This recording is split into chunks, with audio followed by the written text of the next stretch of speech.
தாய் கிழவி.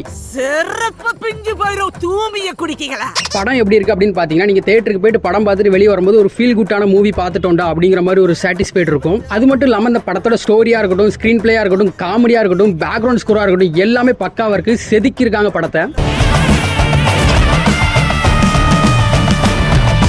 ஆனா நீங்க ட்ரெய்லர்ல பார்த்த ராதிகா சரத்குமார் படத்துல வெறும் 30 நிமிஷம் தான் வருவாங்க. ஃபர்ஸ்ட் 10 நிமிஷம், லாஸ்ட் 20 நிமிஷம் தான் படத்துல இருப்பாங்க. பட் அவங்க ஸ்கிரீன்ல வர 30 நிமிஷமும் பிளாஸ்டா இருக்கும். படத்துல சென்டிமெண்ட்டுமே பக்காவா ஒர்க் அவுட் ஆயிருக்கு. படத்துல ஒரு காமெடி வருதுங்க, தலைவரோட பாட்டு போடு அப்படின்னு சொல்லி. அப்ப வந்து அந்த பாட்டு போடுறவோடு தேடிக்கிட்டு இருக்காரு, எந்த செடி போடு அப்படின்னு சொல்லி. அப்ப அவர் ஒருத்தர் சொல்றாரு, 170 படம் நடிச்சிட்டாரு தலைவர், நீ என்ன அப்பாஸ் படம் நினைச்சா தேடிக்கிட்டு இருக்க அப்படின்னு. இந்த காமெடிலாம் தியேட்டர்ல இருக்க எல்லாருமே கை தட்டுறாங்க, சிரிக்கிறாங்க. இந்த மாதிரி நிறைய காமெடிலாம் ஒர்க் அவுட் ஆயிருக்கு படத்துல. அது மட்டும் இல்லாம இந்த படத்துல நிறைய இடத்துல வந்து ஆண்டவரோட ரெஃபரன்ஸும் தலைவரோட ரெஃபரன்ஸும் நிறையவே இருக்குது.